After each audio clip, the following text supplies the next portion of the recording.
Hailing from the great cold state of Alaska, I am the Frozen Gamer, and today I want to talk to you about the Nintendo Switch. Now, for any of you who have listened to Frozen Gamer's podcast in the past, you're familiar with the fact that I am a Nintendo fanboy.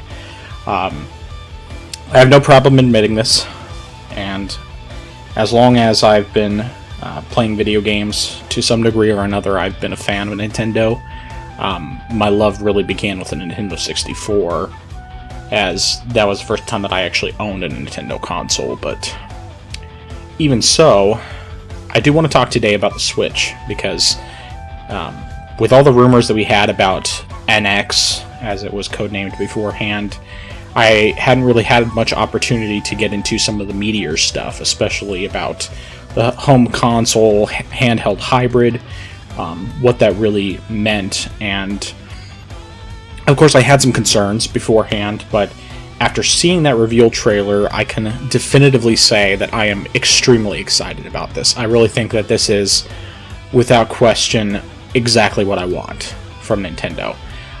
There had been some other speculation that it might have been a family of systems, that there was going to be both a home console, which was super powerful, and a separate handheld, which personally I definitely took issue with. I never really liked the idea of having the two separate things. I mean, I would have bought both without question, because I am, once again, a Nintendo fanboy, and I've loved both the consoles and the handhelds that they've put out, but the idea of a hybrid to me is just far more appealing, and I'm really glad that that's what the Nintendo Switch ended up being.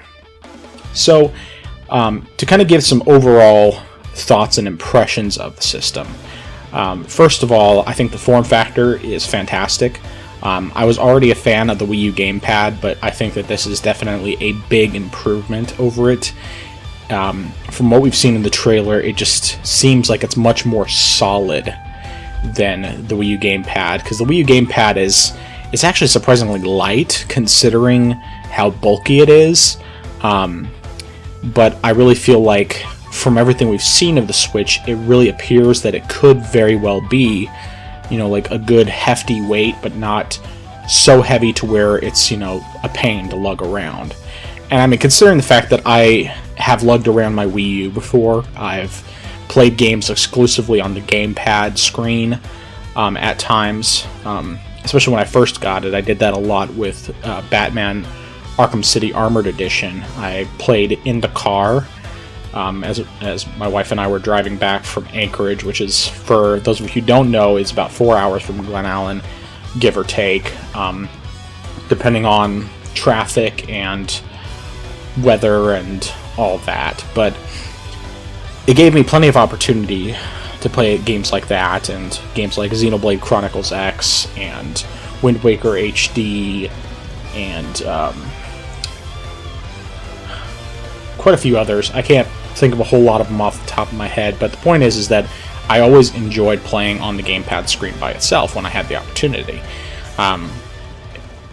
In previous years with my job, I had the freedom a lot more often to actually play games while I was at work, because I'd get my work done and I'd have a lot of free time, and my boss was cool with me doing stuff like that, as long as it never got in the way of my work and I never let it.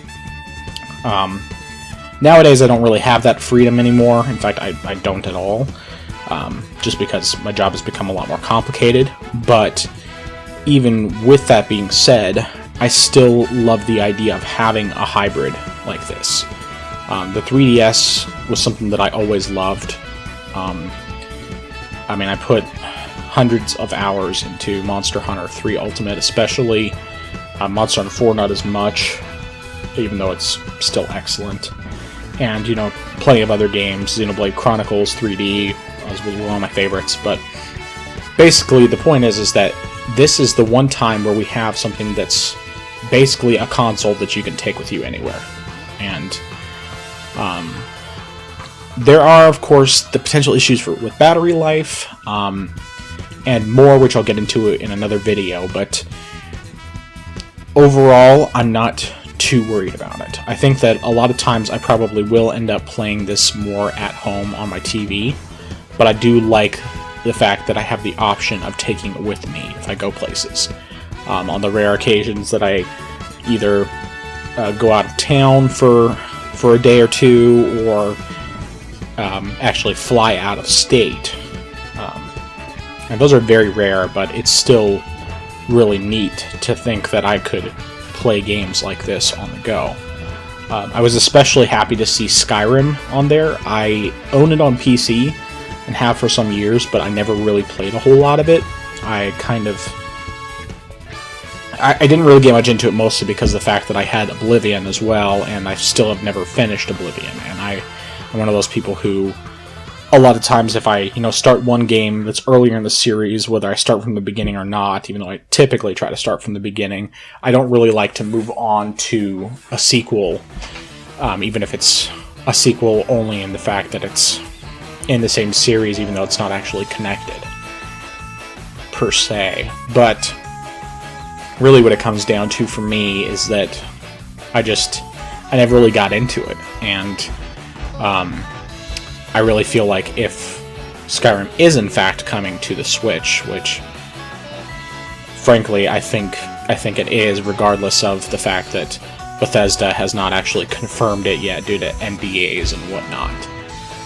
And I'll get more into that when I get into a third-party discussion later on with a different video. I still think that Skyrim is coming to the Switch, and I think that that's very appealing. Now, of course, far more so than that, a game that I've been excited about for quite a while, and in actuality, now that I think about it, I never got to talk about it on the podcast, because I'm pretty sure we found out about it sometime after April, and April was the last time that I recorded, is Zelda Breath of the Wild. And I mean, I've been more and more impressed with every bit I've seen of it. I mean, it is a beautiful game.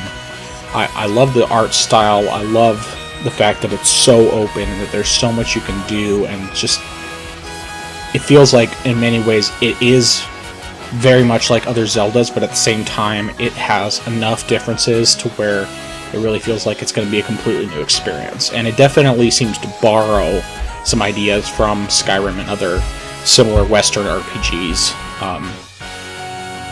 I don't know, I'm just really excited about Breath of the Wild. I had always been one who had planned on getting it on the Wii U, but once I found out that they weren't actually going to have any second screen features on the Wii U version, I pretty much decided that it had to be the NX version at the time, or now as we know it, the Switch version. So now, of course, seeing it in action, noticing that it does actually seem to look a bit better on the Switch version compared to the Wii U version, probably runs smoother. I mean, I can't help but be excited about that one, and without question, if it's a launch title, if it comes out on day one, I'm buying it day one, along with the Switch. Some other things I wanted to note from that trailer. I definitely see where people take issues with the JoyCons because they are tiny.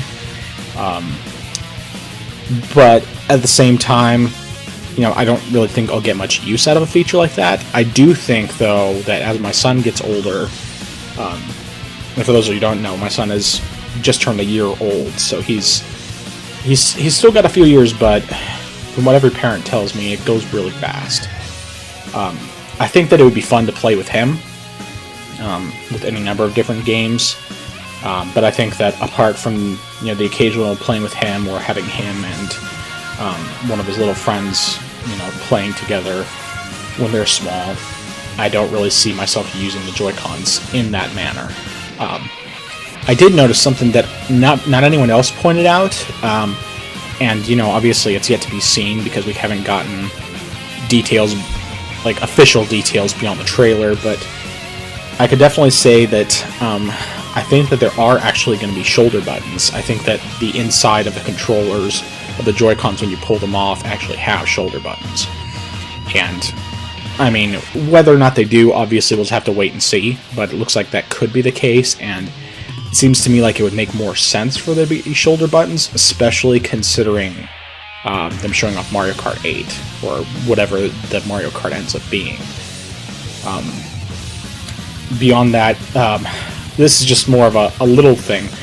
that someone else pointed out that I thought was good to note, which is, I mean, it's really not important at all, but the part in the trailer where they have the guys playing basketball and then they stop playing basketball and start playing NBA 2K17 or whatever NBA game it is, that it was ridiculous. Well, one thing you should notice in the trailer is that it was actually, they stopped playing and then another group came up and started using the hoop, so obviously they were just giving a break. And, you know, everyone I've known, it seems like usually the most hardcore fans of sports games like NBA 2K and NFL and all of those are usually people who play those sports or just are really into them in general.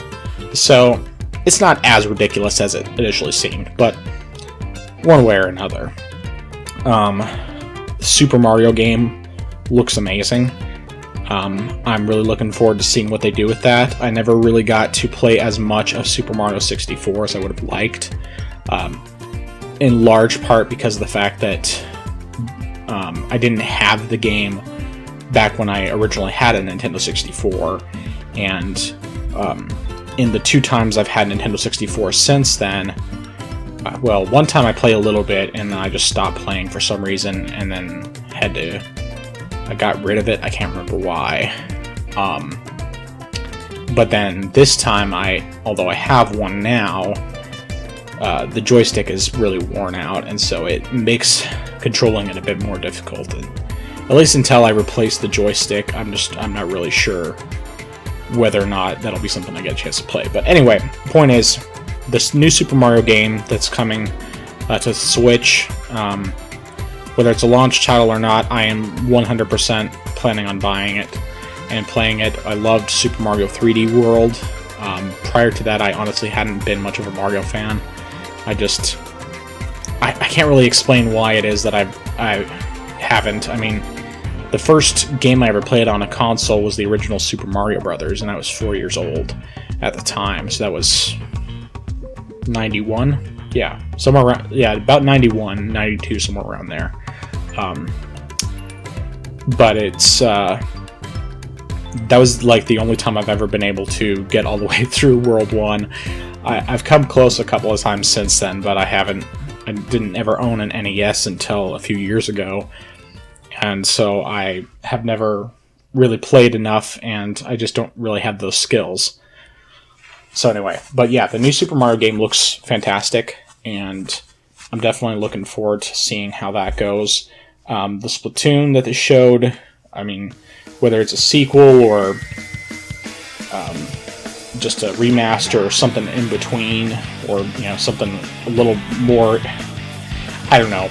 Anyway, the point is that I think that looks like that could be really sweet. I really enjoyed Splatoon, what I played. I do hope that if they do make it as an actual sequel, or even if it's just like an enhanced port to some degree, that they kind of fix the matchmaking, because I really feel like it's just never been very good. I really feel like it would be better if they tried to balance things out, especially in terms of levels. And I know that levels technically don't make that much of a difference, but they do make a difference in terms of experience and, you know, who's able to play. And I mean, I've played against Japanese players a number of times, and most of the time they're max level, and my character's only like level 12, I think, is what I got up to. And it's obvious that they just have so much more experience that it kind of takes away from some of the fun. And of course, I think it would be nice to have the option for voice chat. I didn't really care when Splatoon came out originally, but after having used Party Chat on PlayStation 4, I really feel like it's something that would be nice to have as an option. And you can always keep it turned off by default, which is what I do anytime I'm playing multiplayer, unless I'm playing with friends. But even so, I think that there are ways that game could definitely be improved. So, those are, in essence, what my basic thoughts about the Nintendo Switch. I'm very, very excited about it. I'm definitely planning on buying it day one. I'm hoping to actually just take a day off of work, go into Anchorage, and buy one then and there, but we'll see how that goes. Either way, I definitely want to hear what your thoughts are. Please leave your thoughts in the comments below. If you like this video, go ahead and hit that like button. Subscribe would be very helpful. Just for the sake of, us getting a chance to talk about this very awesome product that's coming. And there are more videos to come. I'm going to be doing stuff on first-party support in general. We'll talk about third parties, both what we know for sure is coming and what could potentially come, what I'd like to see come. Some second-party stuff as well. And then I'm also going to have definitely a video of what it is that concerns me about the Switch, why it is that I think that it could potentially be another Wii U in some ways, as well as a video where I just talk about what it is that I think, how it is that I think the Switch could actually succeed, and what I hope to see from it. So please check those out as they come, and I will talk to you guys later.